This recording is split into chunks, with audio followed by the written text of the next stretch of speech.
మొన్న పాకిస్తాన్, ఇరాన్ చర్చలు జరిగినాయి కదా! పాకిస్తాన్‌లో ఇరాన్, అమెరికాల మధ్య చర్చలు. అక్కడికెళ్ళినటువంటి జేడీ వాన్స్‌కి సంబంధించి ఇప్పుడు సోషల్ మీడియాలో ఒక పెద్దది వైరల్ అవుతుంది. 21 గంటల పాటు చర్చలు జరిగినాయి. జేడీ వాన్స్ మంచినీళ్ళు కూడా తాగలేదట. ఏమీ తినలేదు, ఏమీ తాగలేదు. కేవలం చర్చలు మాత్రమే చేసుకొచ్చాడు. ఇస్లామాబాద్ విమానాశ్రయంలో దిగిన క్షణాన్ని తిరిగి విమానం ఎక్కే వరకు అత్యంత కఠినమైన నిబంధనలు పాటించాడంట. భద్రతా కారణాల దృష్ట్యా ఆయన పాకిస్తాన్‌లో ఒక్క ముద్ద కూడా తినలేదని చెప్తున్నారన్నమాట. విమానాశ్రయం నుంచి నేరుగా చర్చల వేదిక దగ్గరికి చేరుకుని సుమారు 21 గంటల పాటు ఇరాన్ ప్రతినిధితో మంత్రాలు జరిపి ఈ సుదీర్ఘ సమయంలో అధికారిక విందులు కూడా పెట్టలేదు. విశ్రాంతి అసలే లేదు. చర్చలు ముగిసిన వెంటనే ఏమీ తినకుండానే వెళ్ళిపోయాడట.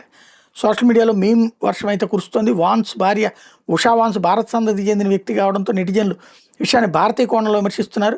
హే వాన్స్, మీరు మీ అత్తామామల దగ్గర ఫుడ్ ఆర్డర్ చేయాల్సిందంటూ సందీప్ పరేఖ్ అనే నెటిజన్ చేసిన కామెంట్ ఇప్పుడు వైరల్గా మారింది. అమెరికా ఉపాధ్యక్షుడు ఇలా ఉపవాస దీక్ష చేస్తూ వచ్చి నడుపుతున్నాడు అంటూ సెటైర్లు వేస్తున్నారు.